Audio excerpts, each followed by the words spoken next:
Ouais, bonjour à tous. Pour ceux qui ne me connaissent pas, donc je suis Alain Damasio, je suis un auteur de, comme on dit, des littératures de l'imaginaire. Et ça tombe bien, j'étais à la ZAD jeudi et vendredi, et je suis venu leur lire en fait un texte sur l'avenir de la ZAD. Ça se passe en 2043. Alors je ne vais pas vous le lire en entier parce que ça dure une demi-heure.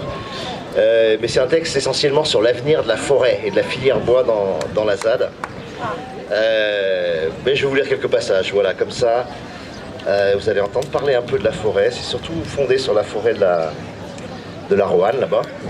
Je vais décrocher le micro, je crois que ce sera plus facile. Voilà. Et ça m'a beaucoup plu là-bas parce qu'effectivement, ils ont mis en place vraiment une filière bois avec cette idée de dire on part de la graine et on va jusqu'à la charpente. C'est-à-dire vraiment, on fait de la forêt jardinée, on suit la croissance des arbres, on choisit les arbres qu'on coupe pour dégager de la lumière, pour permettre aux autres arbres de pousser, pour permettre que la forêt respire. Et ensuite, on la découpe, on l'amène à la scierie, on en fait des planches. Et avec ces planches, on construit les cabanes sur place, on construit les charpentes du hangar de l'avenir. Donc il y a toute une démarche complète. Et moi, je l'extrapole vers aussi les meubles, le papier, l'édition, etc. Bon, je vais vous lire un petit passage là-dessus. Donc c'est raconté à travers plusieurs personnages. Moi, c'est Crossop. Abracadabra, à l'origine, je sais pas pour les autres, mais pour moi, c'était comme une formule, une incantation à prononcer tout bas, pour retrouver la magie de la forêt. Tu sais, cette sensation que tu as quand tu t'enfonces au milieu des arbres, et que soudain, tu fais silence en toi. Tu es là, aux aguets, tu te tiens debout comme un arbuste de plus, un baliveau de passage, et alors tu plaques ta paume à plat sur l'écorce d'un orme, comme ça. Et là, tu sens que ça vibre imperceptiblement. Tu éprouves une présence magnétique qui rayonne, une onde tellurique qui te prend. Tu sens que ça vit avec une vitesse de sève tellement autre que ton sang à toi, que tu deviens calme, que la puissance coule dans ta petite charpente d'os et d'aubier. Tu voudrais enlacer l'arbre à ce moment-là, le prendre dans tes bras et que le bois devienne souple comme une chair, juste pour toi. Et tu l'enlaces réellement. Hormis que l'arbre ne bouge pas et te renvoie à sa dureté, il t'oblige à moins de sentimentalisme. Il te tire vers le haut. À sa façon silencieuse, il te suggère un port, il te redresse. Tu sens à ton tour ta lymphe qui migre, qui pousse. Toi aussi, tu te verticalises et tu tends vers la lumière, la flèche de ton échine. Parfois, j'ai eu l'impression que je me coucherais plus jamais, à part pour mourir. Depuis 2015, depuis 30 ans maintenant, Abracadabra, ça a toujours été ça. Penser la forêt de la graine à la charpente en une seule coulée organique et liée, une seule dynamique vitale qu'on ne doit jamais couper, séparer, au contraire, sentir continuellement dans chaque métamorphose qu'on impose, ou plutôt qu'on propose au bois. Dans chaque arbre, bruisse un spectre de potentialité qui, même abattu, propage vie. L'arbre est déjà le feu qui cuit et fond le fer, la braise, la chaleur précieuse, la charpente qui t'abrite comme le plancher où tu vas marcher. Il est la table où tu vas t'accouder pour empoigner cuillère et couteau et boire ton thé dans un bol de buis. La chaise de chêne sur laquelle tu t'assois, le tonneau où va mûrir ton vin, la gouttière pour la pluie, la ruche, la caisse à légumes, le papier brun à grosses fibres où tu écris ces mots avec un crayon à mine. Il est la flûte ou le hautbois où une mélodie va souffler qui appartenait déjà au ramure. Dans tout ça, dans cette splendeur disparate, les gestionnaires ne voient et ne veulent au bout du compte qu'une forme aussi immatérielle, calculable et diffusée que le numérique ou la monnaie. L'électricité.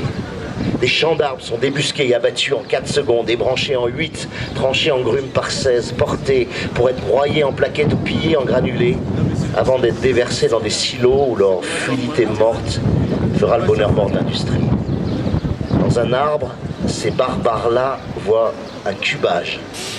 Nous, on voit une poussée, un voyage. On y devine une existence et ses événements minuscules et majeurs. Voilà, là c'était un bout de...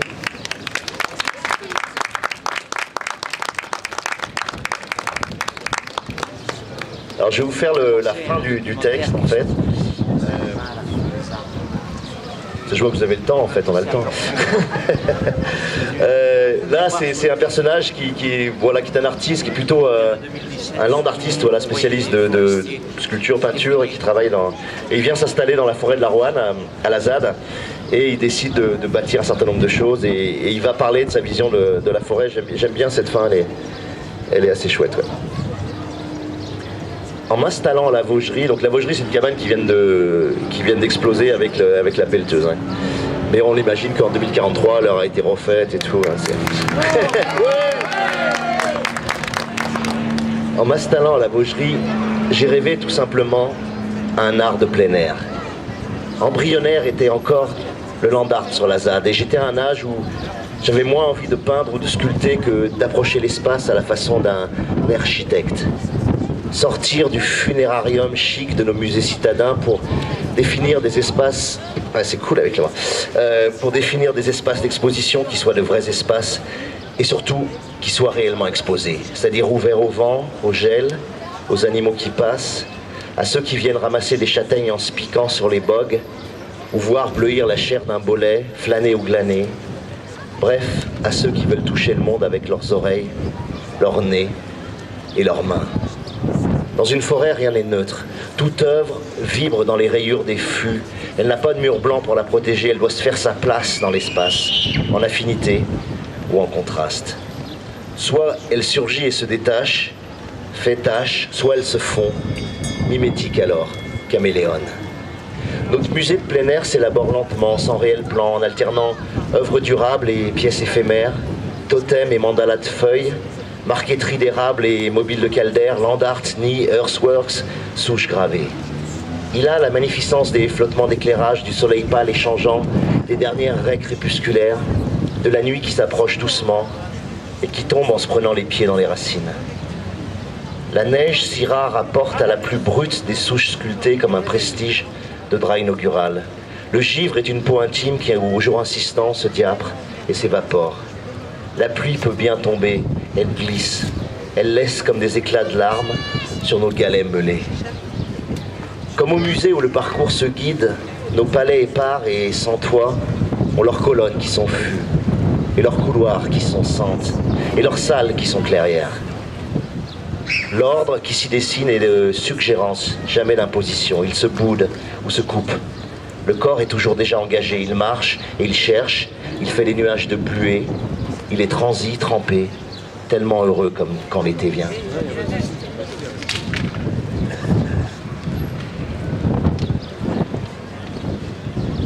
La semaine dernière, nous avons fait notre première à l'Opéra Arboré.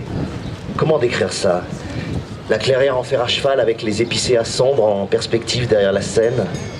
Les spectateurs juchés dans les fauteuils de velours rouge, fixés au tronc des chênes et des châtaigniers, à toutes les hauteurs, calés sur des pins sylvestres entre deux bouleaux. Accessibles par nos colimaçons enroulés et nos passerelles de cordes. Il nous a fallu bien 1 heure pour placer tout le monde. On dirait vraiment un théâtre à l'italienne, jailli du sol de la forêt sur un coup de folie ou baguette d'une dryade ou d'une fée. Le plancher de la scène vient des arbres abattus sur place. Les clous sortent de la forge. Les lustres ont été soufflés dans l'atelier de la ZAD et les cordes tissées avec le chanvre de nos champs. Le programme gondolé vient de l'imprimerie, l'encre des plantes du très petit jardin, les affiches de la sérigraphie.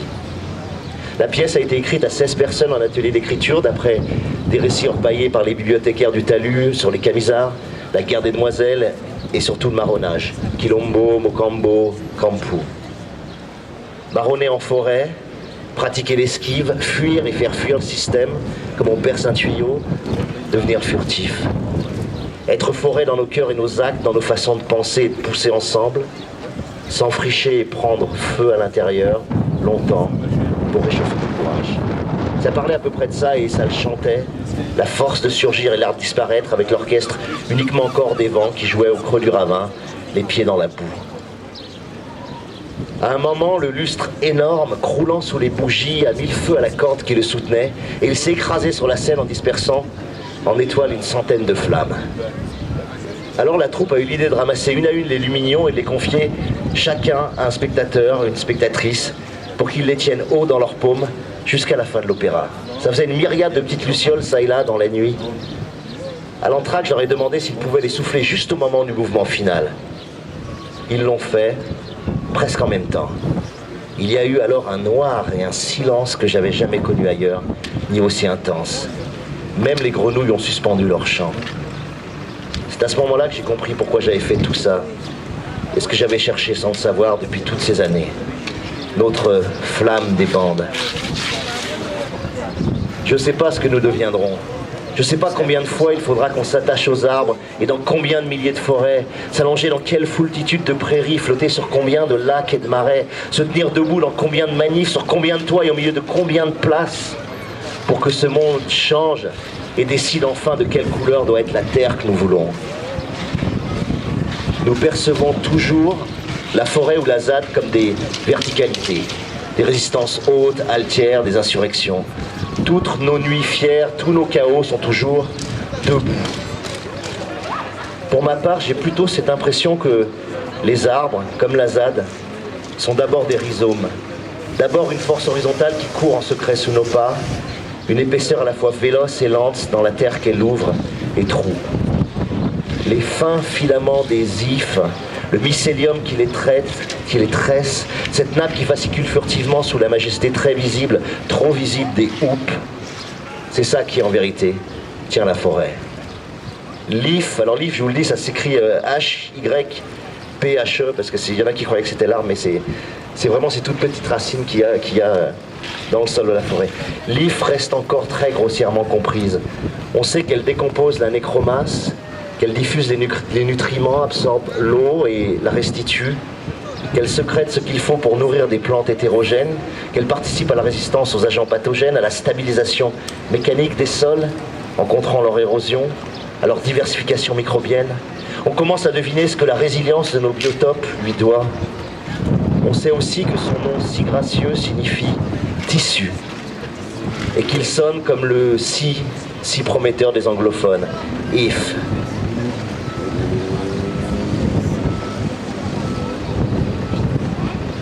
Je vais y arriver.